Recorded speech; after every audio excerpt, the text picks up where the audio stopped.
მოგესალმებით, უკვე 7 საათია და დღევანდელი ლაივის დაწყების დროა, თუმცა სანამ დავიწყებთ, დავიცადოთ რამდენიმე წუთი და შემდეგ გაგაცნობთ უკვე დღევანდელი თემის სათაურსაც და შინაარსაც. 1-2 წუთი მოვიწმინოთ.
კარგი, პრინციპში შეგვიძლია უკვე დავიწყოთ, იმიტომ რომ ხედავ რომ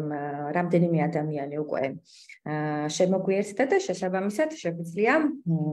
დავიწყოთ ჩვენს დღევანდელ თემაზე საუბარი. მე გახლავართ ცირა ბარქაია, მიხარია რომ დღესაც მაქვს შესაძლებლობა რომ მშობლის სკიბრის პლატფორმაზე ადრეული ასაკის ბავშვებთან დაკავშირებულ საკითხებზე ვისაუბრო, მაგრამ სანამუშაოდ თემაზე დავიწყებდეთ საუბარს, ბუნებრივია მინდა აღვნიშნო, რომ ეს არის ჩვენ ვართ ახლა მშობლის სკიბრის პლატფორმაზე, რომელიც არის შექმნილი მაკ ჯორჯიას მიერ და ვინც პირველად გვიერთდება, თუმცა ალბათ იშვიათია შეიძლება ესეთი ადამიანი, იმიტომ რომ უკვე წლებია მშობლის სკიბრი აქტიურად ერთვება ლაივში, მაგრამ ვინც პირველად გვიერთდება, მათთვის მინდა აღვნიშნო, რომ მშობლის სკიბრი არის მშობლებისათვის, განსაკუთრებით კი საგანმანათლებლო საჭიროების და შეზღუდული შესაძლებლობის მქონე პირთა, მშობელთა, ასე ვთქვათ, მშობელთათვის რესურსების პლატფორმა, საინფორმაციო რესურსების პლატფორმა და თუმცა რა თქმა უნდა ეს არის ყველა მშობლისთვისაც საინტერესო და არა მხოლოდ მშობლებისთვის, ასევე სხვა დაინტერესებული სპეციალისტებისთვის, პრაქტიკოსებისთვის, მასწავლებლებისთვის, ბაღის თანამშრომლებისთვის და ასე შემდეგ. ჩვენ მაქსიმალურად ვცდილობთ ხოლმე რომ ისეთ შინაარსებზე და ისეთ თემატიკაზე გავაკეთოთ აქცენტი, რომელიც აქტუალურია, ან პრობლემურია, ან განსაკუთრებულ ინტერესს იჩენს ჩვენს ასე ვთქვათ საზოგადოებაში და იმედი მაქვს დღევანდელი თემაც, რომელიც არის ადრეული ასაკის ბავშვის ემოციური კეთილდღეობა და ჩართულობა ადრეული ბავშვობის გარემოში, ეს თემაც საინტერესო იქნება. მე მაქსიმალურად შევეცდები უკვე ამ შემთხვევაში 25 წუთში შევეცდები ვისაუბრო ემოციური კეთილდღეობის მნიშვნელობაზე და ჩართულობის მნიშვნელობაზე და ასევე გამომარტავ რას გულისხმობ ადრეული ბავშვობის გარემოში, ასე ვთქვათ, ცოტა ისეთი უცნაური ფრაზა შეიძლება და ამიტომ რა არის ეს ადრეული ბავშვობის გარემო, რას გულისხმობს ბავშვის ემოციური კეთილდღეობა, ანუ რა მაჩვენებლებია, რა გვაჩვენებს, რა გვეუბნება, რომ ბავშვი თავს კარგად გრძნობს, უფრო ესე მარტივად რო ვთქვათ, და რატომ არის მნიშვნელოვანი ეს კარგად ყოფნის განცდა და ასევე ჩართულობა, როგორც ფაქტორები იმაზე თუ როგორ განვითარდება ბავშვი, როგორ განივითარებს სწავლის უნარებს, როგორ განვითარდება ის ზოგადად თლიან პიროვნებას, როგორც ვამბობთ ხოლმე, როგორ შეუწყობს ხელს ეს ჩართულობის მაჩვენებელი და კარგად ყოფნის მაჩვენებელი მის ჰოლისტურ განვითარებას. აქვე მინდა ასევე აღვნიშნო, რომ როგორც წესი ჩვენთან არის ხოლმე ჩვენი განუყრელი, ასე ვთქვათ, უმაღლესი დონის სპეციალისტი ლეკუნა ჯაფოშვილი, რომელიც თარგმნის ხოლმე ჩვენს ლაივებს და ვებინარებს ჟესტურ ენაზე, თუმცა დღეს სამწუხაროდ ის ვერ შემოგვიერთდება, ამიტომ როდის გიხდით, რომ ამ ეტაპზე ჟესტურ ენაზე ვერ იქნება თარგმნილი დღევანდელი ლაივი ყოველ შემთხვევაში და თუ შესაძლებელია მომავალში ითარგმნოს კიდეც შემდეგ დაედოს ასე ვთქვათ ჟესტური თარგმანი ამ ლაივის ჩანაწერს, იმიტომ რომ მოგეხსენებათ ლაივის შემდეგ ავტომატურად იდება ვიდეო ჩანაწერები ჩვენივე პლატფორმაზე, მშობლის კიბლის პლატფორმაზე. კარგით, გადავიდეთ ახლა უშუალოდ ჩვენს ასე ვთქვათ თემაზე, რაზეც მინდა მე თქვენ დღეს გესაუბროთ. როგორც აღნიშნე, ეს არის რა არის ემოციური კეთილდღეობა, რას გულისხმობს ჩართულობა და ემოციური კეთილდღეობისა და ჩართულობის იდეა რატომ არის მნიშვნელოვანი განსაკუთრებით ადრეული ასაკის ბავშვების შემთხვევაში, ადრეულ წლებში, აი ამაზე მინდა ყურადღების გამახვილება. ხშირად არის ხოლმე, როდესაც თანხმდებით ყველანი იმაში, მშობლები, სპეციალისტები, რომ ყველას უნდა ხელი შეუწყოს თავისი შვილის ბავშვის განვითარებას, მისცეს მაღალი დონის ხელშეწყობა, ხარისხიანი ხელშეწყობა. თუმცა ხშირად, როდესაც პროცესებს ვაკვირდებით, იქნება ეს ოჯახში, სახლში, ეზოში, ნებისმიერ ადგილას, საგანმანათლებლო დაწესებულებაში, ბაღებში და ასე შემდეგ, ხშირად ვხედავთ ხოლმე, რომ აი ეს ჩართულობის ხელშეწყობა და ემოციური კეთილდღეობის, ანუ ემოციური კარგატყოფნის მაჩვენებლები მთლად მოწოდების სიმაღლეზე არ არის ხოლმე სხვადასხვა სიტუაციებში. მე შევეცდები ხა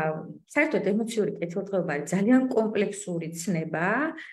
და სხვადასხვა კუთხით არის სხვადასხვა პერსპექტივით შეიძლება განვიხილოთ ეს ცნება და მე ვიცი რომ და თქვენ შეგიძლიათ მოძებნოთ ჩვენი მშობლის კიბლის პლატფორმაზე ამ მიმართულებით რამდენიმე ლაივი, რამდენიმე ვებინარი სხვადასხვა სპეციალისტების მიერ ჩატარებული, რომელიც ამაზე აკეთებს აქცენტს. აი მე კი აქცენტს გავაკეთებ იმ პერსპექტივით, როდესაც საუბარია მოცემულ სიტუაციაში რა მაჩვენებლები გვატყობინებს, რომ ბავშვის, ასე მოდი ესე ვთქვათ, სიტუაციურად ბავშვის ემოციური კეთილდღეობა მაღალ დონეზეა, ან ბავშვი კარგად გრძნობს თავს. და შესაბამისად ანალოგიურად ვისაუბრებთ იმაზე, რომ რა გვაჩვენებს, რომ ბავშვის ჩართულობა მაღალია და შესაბამისად ეს ყველაფერი ახდენს მის სწავლისა და განვითარების ხელშეწყობაზე გავლენას. სხვადასხვა კვლევები აჩვენებს, რომ ბავშვები უფრო კარგად სწავლობენ, ითვისებენ, შეისწავლიან სამყაროს, მაშინ, როდესაც ისინი არიან აქტიურები პროცესში. სწავლა, რა თქმა უნდა, როდესაც მე სიტყვა სწავლას ვამბობ, არ იგულისხმება, არ უნდა დავაკავშიროთ ეს აკადემიურ პროცესებთან, ან საგაკვეთილო პროცესთან მაინც და მაინც. როდესაც ვამბობ სიტყვა სწავლას, გულისხმობ პროცესს, რომლითაც ბავშვი სწავლობს, ითვისებს სამყაროს და წინა ლაივზე ჩვენ ვისაუბრეთ, რომ სწავლისა და განვითარების ერთ-ერთი მთავარი სტრატეგია ადრეული ასაკის ბავშვებში არის თამაში. აქ დღესაც რამდენჯერმე და ხშირად ვახსენებ, რა თქმა უნდა, თამაშს და ამიტომაც ხაზი მინდა ამასაც გავუსვა, რომ აქტიური სწავლის პროცესი ბავშვის მიერ სწორედ თამაშის პროცესში მიმდინარეობს, თუმცა თამაშიც იმისათვის, რომ იყოს ხარისხიანი, უნდა იყოს მაქსიმალურად ბავშვის ინტერესიდან და ბავშვის წაწყოლით მიმდინარე, ასე ვთქვათ. ამიტომ ამას აქვს ძალიან დიდი მნიშვნელობა. ხშირად არის ხოლმე, რომ აქტივობები, თამაშობები, რომელიც ზრდასრულის მიერ არის წაწყოლილი, ან ხშირად უკვე ზრდასრული მთლიანად გადაიბარებს ხოლმე მთელს პროცესს და მართავს მთლიან პროცესს. ეს არ არის ის პროცესი, რომელზეც ახლა ჩვენ გვინდა ყურადღების გამახვილება. აი მე ამ თემაზე ისე მინდა ასე ვთქვათ, ვისაუბრო თქვენთან, რომ თქვენ უმეტესწილად თუ მშობლები გვისმენთ, მშობლებმა იმ პერსპექტივით შეხედოთ, თუ რას შეიძლება მერე ყურადღება მიაქციოთ, როდესაც მაგალითად ბავშვები მიყავთ ბაღში, აი რას თხოვოთ, რასზე გააკეთოს აქცენტი უკვე ბაღის აღმზრდელმა მასწავლებელმა, ანუ დამხმარე სპეციალისტმა და ასე შემდეგ. და თუ ვიყურებთ პრაქტიკოსები ბაღიდან, შესაბამისად, კარგი იქნება თუ გაამახვილებთ ყურადღებას და მიაქცევთ ყურადღებას იმ მაჩვენებლებს, რომელიც განსაზღვრავს და გაჩვენებთ რა შეიძლება იყოს დაბალი, ასე ვთქვათ, უკიდურესად დაბალი ჩართულობის და უკიდურესად დაბალი ემოციური კარგად ყოფნის მაჩვენებელი და რა შეიძლება იყოს უკიდურესად მაღალი მაჩვენებლები კარგად ყოფნისა და ჩართულობის. საერთოდ აი სიტუაციურადაც რო დავაკვირდეთ, უკიდურესად დაბალი ემოციური კეთილდღეობა არის ისეთი კონტექსტი და ისეთი მოცემულობა, როდესაც ბავშვი ძალიან ცხადად, სახით, სხეულის პოზით გამოხატავს, რომ ის არის აშკარად ისტრესში. ამ შემთხვევაში ეს ფიზიკურად შეიძლება გამოიხატებოდეს იმით, რომ ის არის შეწუხებული, გამოხატავს ამას ვოკალიზაციით, ხმით, სხეულის მოძრაობით, ცდილობს ადგომას, გასვლას, ან საერთოდ ისე ზის, რომ საერთოდ არ უნდა არავისთან და არაფერთან ურთიერთობა. უკიდურესად დაბალი ემოციური კეთილდღეობის მაჩვენებელია, როდესაც ბავშვი მაგალითად ტირის ან ბრაზით და ესე ვთქვათ, საკმაოდ აგრესიული ქცევითაც ცდილობს, რომ მოიშოროს ყველა და ყველაფერი, რასაც მას თავაზობენ და ამ დროს ძალიან მნიშვნელოვანია პრინციპში, რომ გარკვეულწილად მოვახდინოთ ბავშვის ემოციური მხარდაჭერა. ის კი არა, რომ ყურადღება გადავატანინოთ, ან მაინც გავაგრძელოთ, რომ რაღაც აქტივობებში ოღონდ ჩავრთოთ და მე ყურადღებას გადაიტანს და უკვე რაღაცნაირად აღარ ექნება, ასე ვთქვათ, ეს დისტრესი. არამედ მაქსიმალურად მივცეთ ემოციური კომფორტი, ემოციური მხარდაჭერა და ხშირად ახლა ბაღის კონტექსტში რომ გადავიტანოთ, მაგალითად, რა დროს არის ხოლმე გამოხატული, განსაკუთრებით აი ეს უკიდურესად დაბალი ემოციური კეთილდღეობა, ეს ხშირად არის მაშინ, როდესაც მაგალითად ბავშვები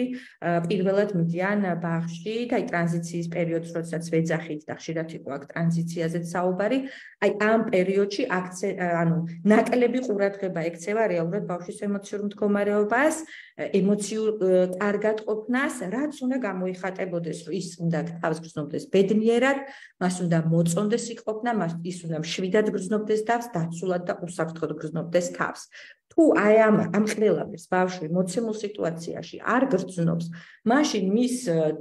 იძულებას, რომ ის ჩართონ რაღაც პროცესებში, ფაქტიურად არ აქვს არანაირი მნიშვნელობა, ან შეიძლება გარკვეულწილად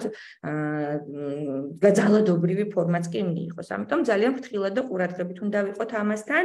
და თუ ხედავთ, რომ ბავშვი უკიდურესად ავლებს უკიდურესად დაბალ ემოციურ კეთილდღეობას, ან არ გრძნობს თავს კარგად მოცემულ სიტუაციაში,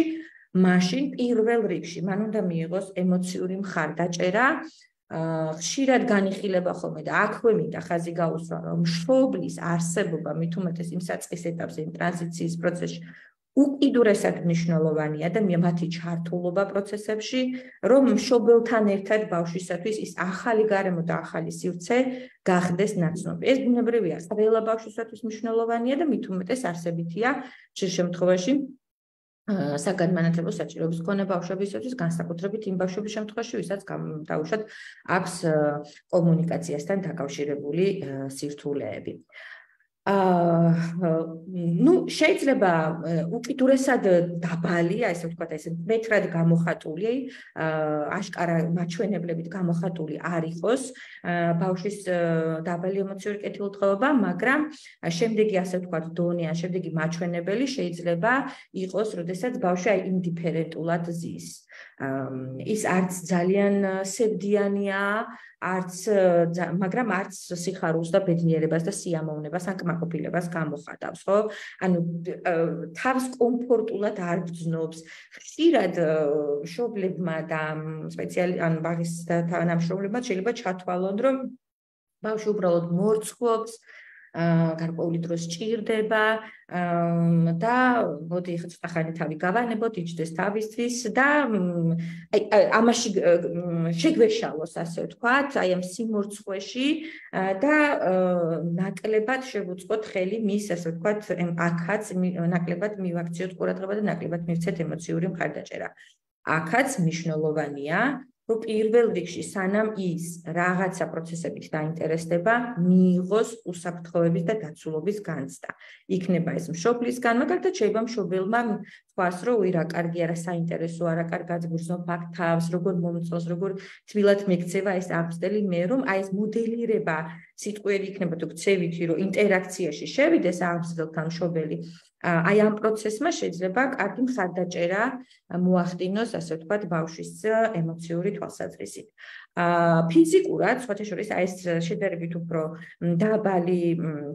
ემოციური კეთილდღეობა შეიძლება გამოიხატოს ისეთ მოქმედებებში, როგორიც არის მაგალითად, როდესაც თვითმასტიმულირებელ ქცევებს იწყებენ ბავშვები, აი თავის თავს ამშვიდებენ, მაგალითად, შეიძლება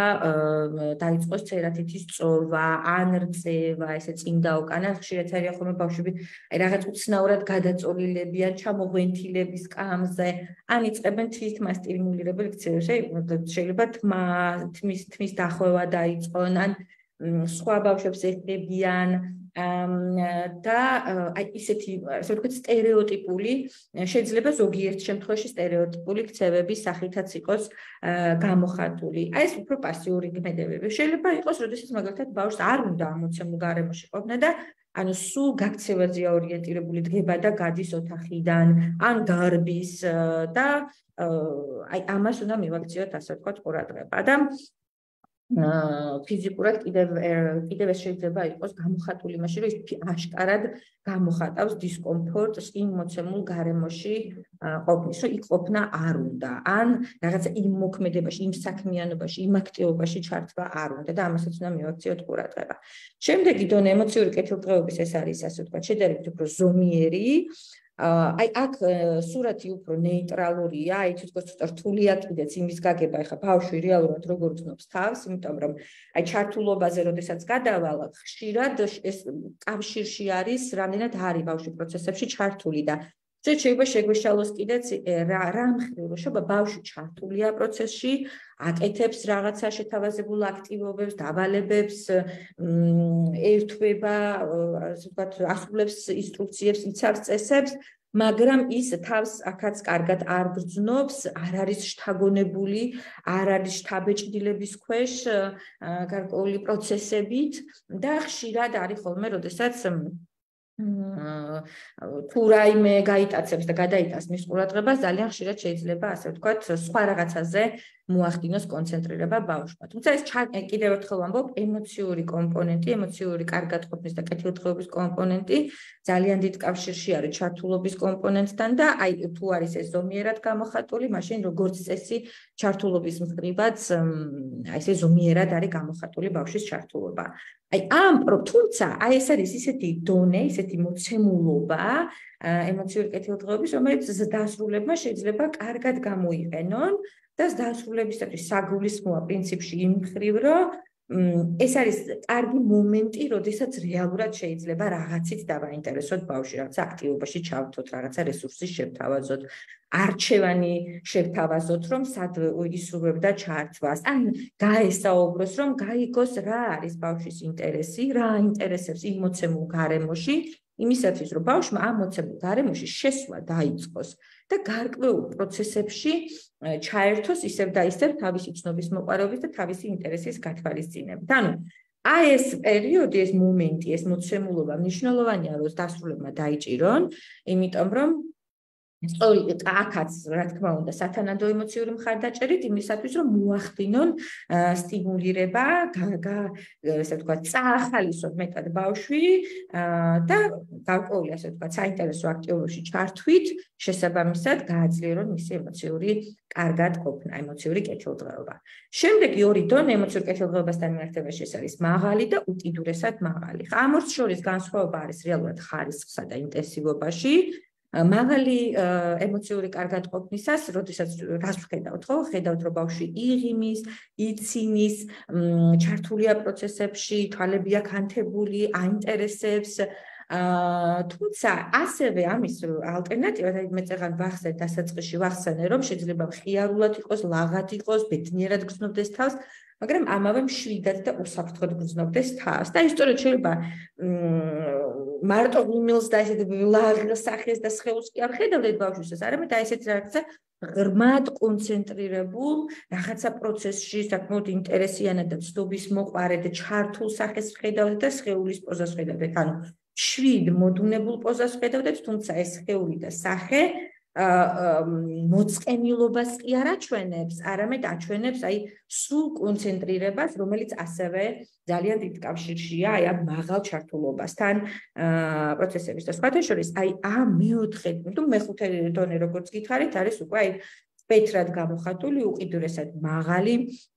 ემოციური კეთილდღეობის მაჩვენებელი, როდესაც ბავშვი სრულიად კომფორტულად გრძნობს თავს, მოცემულ გარემოში დაცულად, უსაფრთხოდ გრძნობს თავს,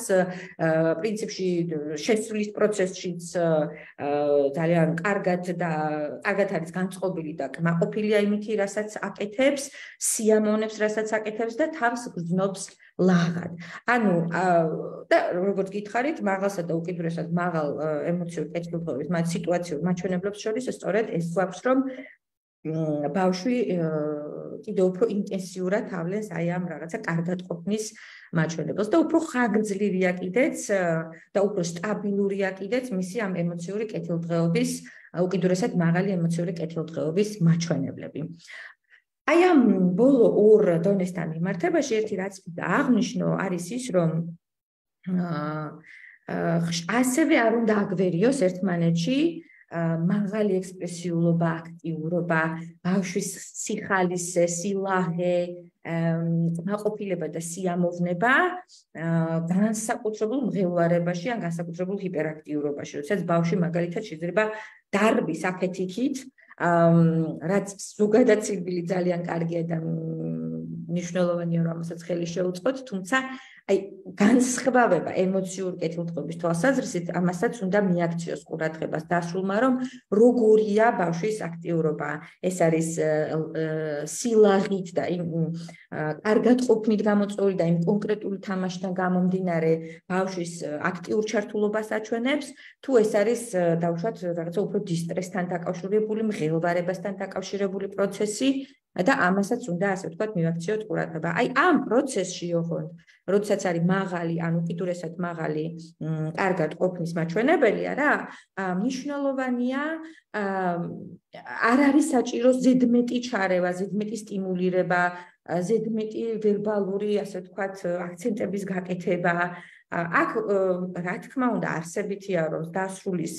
ყურადღების არეალში იყოს ბავშვი და ჩართულობასთან დაკავშირებითაც ანალოგიური რეკომენდაცია გვაქვს, მაგრამ მნიშვნელოვანია რომ ყურადღება მიაქციოს, მაგრამ ზედმეტი ჩარევა და ზედმეტი ასე ვთქვათ სტიმულირება, წახალისება სიტყვიერი ემოციების გამოხატვასთან დაკავშირებით რეალურად საჭირო არ არის. აი იმისათვის რომ აი ამ დეტალებს მიექცეს ყურადღება, ძალიან კარგი იქნება თუ მშობელიც და ასევე ასე ვთქვათ სპეციალისტიც გარკვეულ ჩანაწერებს გააკეთებს ბავშვთან დაკავშირებით განსაკუთრებით დასაწყისში, როდესაც უნდა რომ ყურადღება მიაქციოს იმას თუ რა დროს რა ემოციურ, ასე ვთქვათ, კეთილდღეობას სწავლებს ბავშვი. იმიტომ რომ დღის განმავლობაში ბავშვმა შეიძლება უკიდურესად დაბალი ემოციური კეთილდღეობიდან დაწყებული, უკიდურესად მაღალი ემოციური კეთილდღეობის კარგად ყოფნა აჩვენოს, ხო? ხან შეიძლება მოწყენილი იყოს, ხან თრგუნულად გრძნობდეს თავს, იმიტომ მოცემულ სიტუაციაში რაღაცა აწუხებს და დისკომფორტს განიცდის და ხან კიდევ, ასე ვთქვათ, იმის გათვალისწინებით, რომ მიიღო ემოციური მხარდაჭერა, გაიზარდა, ასე ვთქვათ, მისი კარგად ყოფნის მაჩვენებელი სიტუაციურად, ან გარკვეული მისთვის საინტერესო აქტივობებში ჩაერთო. ანუ აქაც მინდა ემოციურ კეთილდღეობას, იმიტომ კიდევ ერთხელ ხაზი გაუშვა, თუ ბავშვი არ არის და არ გრძნობს თავს კარგად, სწავლის პროცესი, ანუ აი სწავლისა და განვითარების პროცესი, მისი ტვინისთვის შემდეგ უკვე ასოცირებული ხდება მხოლოდ დისკომფორტთან და მთლიანად ზოგადად სწავლისა და განვითარების პროცესი მისთვის ხდება უკვე ასე ვთქვათ სტრესული, რაც მომავალში მაგალითად გავლენას ახდენს იგივე აკადემიურ მოსწრებაზე, სხვადასხვა ასე ვთქვათ ახალის ახალი ინფორმაციის, ახალი ცოდნის ათვისებაზე. ძირითადად მე ვცდილობს ბავშვი გაერიდოს პროცესებს, აირიდოს რაღაცა პროცესები და ნაკლებად ჩაერთოს, ასე ვთქვათ, სხვადასხვა ახალ ინიციატივებში. ამიტომ მნიშვნელოვანია მას ყურადღება მივაქციოთ. აი, როგორც ახლა ემოციური კეთილდღეობაზე ვისაუბრე, რომ ასე ვთქვათ, 5 სიტუაციური დონე განსაზღვრეთ, ასე ვთქვათ, ანალოგიურად შეიძლება განსაზღვროთ იგივე ჩართულობის მაჩვენებელი. ანუ რას ნიშნავს, როდესაც ბავშვი არის ჩართული. აქაც შეიძლება ასე ვთქვათ, იგივე კატეგორიები განსაზღვროთ და ვთქვათ, რომ ბავშვი არის მაგალითად ბავშვის ჩართულობა უკიდურესად დაბალია, ან ბავშვის ჩართულობა უკიდურესად მაღალია. ხშირად არის ხოლმე და ეს განსაკუთრებით აქაც მინდა აქცენტი გავაკეთო შეზღუდული შესაძლებლობის და საგანმანათლებლო საჭიროების მქონე ბავშვების შემთხვევაში, რომ ხშირად ინკლუზია და ინკლუზიურობა მხოლოდ ბავშვის კონკრეტულ დაწესებულებაში, კონკრეტულ მომსახურებასთან მიმართებაში შეღწევადობასთან ასოცირდება და ნაკლებად ეხლა უფრო მეტი აქცენტი კეთდება და უნდა კეთდებოდეს მონაწილეობასა და ჩართულობაზე და არა მხოლოდ იქ ყოფნაზე, ხო? ანუ უკიდურესად დაბალი ჩართულობა ნიშნავს, როდესაც ბავშვი ფაქტიურად ინტერესს არიჩენს არანაირ პროცესში არ სურს ჩართვა, არ ამჟღავნებს ისეთ ქსევებს, როგორიც არის მაგალითად რაღაცა ინტერესიანად რაღაცისკენ ყურება, ან რაღაცა შეთავაზებული ნივთის ან რესურსების მიმართ არ ავლენს ინტერესს და მხოლოდ დავუშვათ ფოკუსირებულია იმაზე, რომ დავუშვათ როდის წავა, ან როდის გავა, ან შეიძლება სრულიად ინდიფერენტულად იჯდეს და არანაირად არ ქონდეს მოთხოვნილება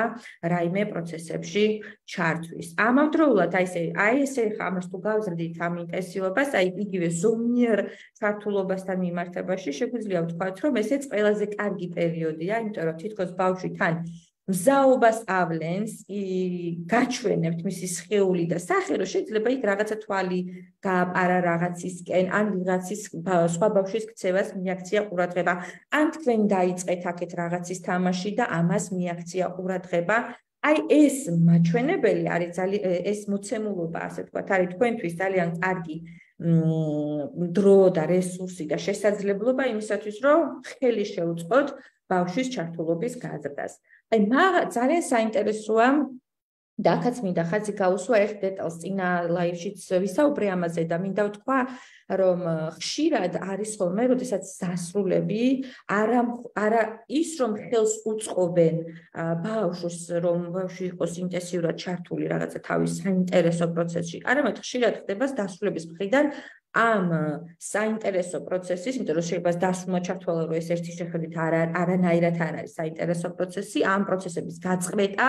და სხვა აქტივობებში ბავშვის ჩართვა. მინდა აი ამ შემთხვევაში განსაკუთრებით გთხოვოთ მშობლებს, პრაქტიკოსებს ყველას, რომ მიაქციეთ აი ამ პროცესს ყურადღება. მიაქციეთ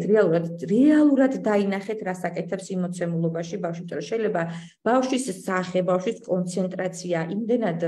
ბევრ რამეს გეუბნებოდეთ, რომ იმ რაღაცას რომ ჭირკედილაობს, ან იმ რაღაცას, როდესაც ხატავს, ან იმ რაღაცას, როდესაც შეისწავლის რაღაცა კონკრეტულ დავუშვათ რესურსებს იყენებს, აწყობს კუბიკებს, კუბურებით რაღაცა სხვადასხვა კოშკებს, ან შეიძლება ფოთლებით აპლიკაციებს აკეთებდეს და აი ეს მთელი მისი სახე და სხეული გაჩვენებთ, რომ ის მთლიანად არის აი ამ პროცესებში ჩართული და სხვათა შორის ძალიან მაღალი, როდესაც არის ეს ჩართულობის მაჩვენებელი, ეს კარგი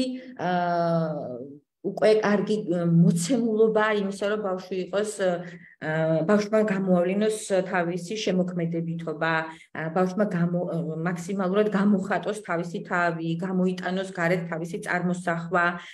და ასე შემდეგ და ასე შემდეგ. ამიტომ ყურადღება მიაქციეთ, რას აკეთებს ბავშვი, რითი არის დაინტერესებული, როგორ არის ჩართული და თუ ჩართულია პროცესებში, ხელი არ შეუშალოთ და ხელის შეშლა შეიძლება თუნდაც ის იყოს, რომ ძალიან ყურადღებიანად და საყვარლად მივიდეთ და უთხრათ, უი, რას აკეთებ? აბა მაჩვენე. და ხშირად არის ხოლმე სხვათა შორის ახლა ამას წინათ რაღაც YouTube-ზე უყურებდი სხვადასხვა ვიდეოებს და ბუნებრივია ხა მე ამ ვიდეოების გაზიარების უფლება აქ არ მაქვს, მაგრამ უბრალოდ აი ესე მოკლედ გეტყვით, რომ ძალიან ბევრი ვიდეო არის, როდესაც მაგალითად მშობლები დებენ თავიანთი შვილების ვიდეოებს, ერთი ბავშვი მღერის სარკესთან მაგალითად, ერთი ბავშვი ხატავს რაღაცას, ან რაღაცა სპონტანურად ლექსად რაღაც თქვა ბავშვმა და მშობლები იწყებენ იმ წუთას, იმ პროცესის გადაღებას, ვიდეო გადაღებას და მე ეს თხოვენ რომ მოდი ხა თავიდან გააკეთე ეს, ან მოდი ხა თავიდან მოგვიყევი წეღარო ლექსა, მოდი წეღან რომ ღეროდი. გვინდა ჩვენი შვილების განსაკუთრებული მომენტების დაჭერა, მაგრამ ვეცადოთ რომ განსაკუთრებულ მომენტად უფრო ის ჩავთვალოთ, რომ აი ეს ნაკადისებურობა, აი ამ თვითგამოხატვის, ან ამ პროცესში ჩართულობის არ დავარღვიოთ და უხეშად არ გავწყვიტოთ ხოლმე. ამიტომ ამას მიაქციეთ ყურადღება და ხელი შეუწყოთ აი ამ ჩართულობის გაძლიერებას. აი მეოთხე და მეხუთე, როდესაც დონის არის ეს ჩართულობა, ნაკლებად არის მნიშვნელოვანი როგორც ბაღში, ასევე სახლში, ან ეზოში, დასრულის ჩართულობა და მუდმივი სტიმულირება, მიდი აბა ესე გააკეთე, აბა ისე გააკეთე, ეს რა კარგია. ნაკლებად არის საჭირო, ბუნებრივია საჭიროა ისე ყურადღება, ასე ვთქვათ, ზედამხედველობა, რომ ბავშვის უსაფრთხოება იყოს დაცული, ბუნებრივია საჭიროა ვიყოთ რესპონსულები, ანუ მოვახდინოთ რეაგირება, თუ ბავშვი ასე ვთქვათ, ითხოვს ჩვენს ყურადღებას, დაგვანახა რაღაცა, ან ჩვენთან ინტერაქციაში არის და ასე ვთქვათ,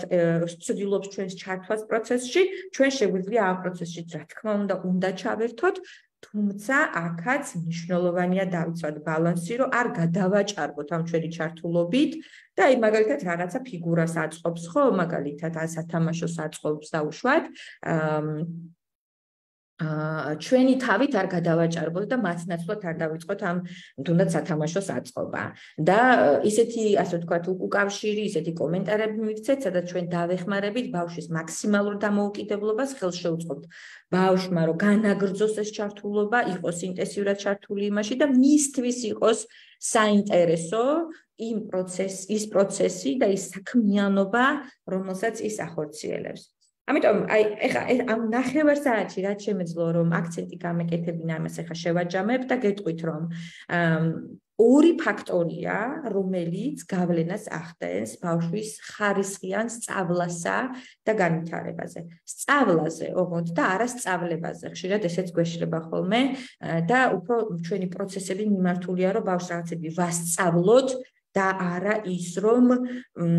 ხელი შეუწყოთ ბავშვის სწავლას. ანუ ბავშვი ადრეული ასაკის, ბავშვი სწავლობს სწავლას და აი ამას უნდა ხელი შეუწყოთ, რაც გამოიხატება იმით, რომ მივცეთ შესაძლებლობა, რომ ითამაშოს და მივცეთ შესაძლებლობა, რომ თავისი ტემპით, თავისი შესაძლებლობის გათვალისწინებით, თავისი ინტერესით და რაც ყველაზე მთავარია, აი ამ ყველაფრის გათვალისწინებით, აი მივცეთ ბავშვს შესაძლებლობა და ეს შესაძლებლობის მიცემა გულისხმობს იმას, რომ გარემო შეუქმნათ დაცული, უსაფრთხო, საინტერესო, ლაღი, რესურსებიანი და აი ამას თვითონ აღმოაჩენს მერე ბავშვი. თვითონ დაიწყებს ამ გარემოს აღმოჩენას, თვითონ დაიწყებს მისთვის საინტერესო წერტილებით შესწავლას ამ პროცესის და სხვათა შორის აი ამ ემოციური კეთილდღეობის ამგვარად ხელშეწყობითა და ჩართულობის ამგვარად ხელშეწყობით ბავშვი იმდენად ინტენსიურად შეიძლება იყოს კონკრეტულ პროცესში ჩართული, რომ კმენს როგორც დასრული ერთი ან ჩაერთოთ ამავე პროცესში, ან ხშირად მაგალითად იგივე დიდ ჯგუფებში, როდესაც ბაღებზეა საუბარი, ინდივიდუალურად ყველა ბავშვზე კი არ იყოს, ასე ვთქვათ, ყურადღება მისაქცევი. ყურადღების მიქცევაში ისევ და ისევ გულისხმობ, რომ ზედამხედველობა და თვალის არეალში ბუნებრივია ყველა უნდა იყოს, მაგრამ აი რომ ესე ინტენსიური ინტერაქცია ყველასთან ამ შემთხვევაში საჭირო არ არის, იმიტომ რომ ის ბავშვები თავიანთ სამყაროში, თუნდაც თავიანთ თანატოლებთან ერთად არიან ჩართულები და ითვისებენ სამყაროს. ანუ ემოციური კეთილდღეობა და ჩართულობა არის ის ფაქტორები, რომელიც გავლენას ახდენს ადრეულ ასაკში ბავშვის სწავლისა და განვითარების ხარისხზე. ეს არის პრინციპში რაც მინდოდა მეთქვა თუ არის რაიმე შეკითხვები, შეგიძლიათ დაასვათ კომენტარებში, დაწეროთ და მე შევეცდები, რომ აუცილებლად რაც კი კომენტარი იქნება, თუ ეხლა დღეს ვერ გიპასუხეთ, დავუშვათ მომდევნო დღეებში აუცილებლად დაგიბრუნდებით, ან თუ არის რამე ისეთი შეკითხვა, რომელსაც მე ვერ პასუხობ ჩემს კოლეგებს, თან აუცილებლად გადაგამისამართებთ და რა ვიცი, დიდი მადლობა ყურადღებისთვის და იმედი მაქვს გაითვალისწინებთ ბავშვის ემოციურ კეთილდღეობასთან და ჩართულობასთან დაკავშირებულ საკითხებს. კარგად, ზარდებოდეთ.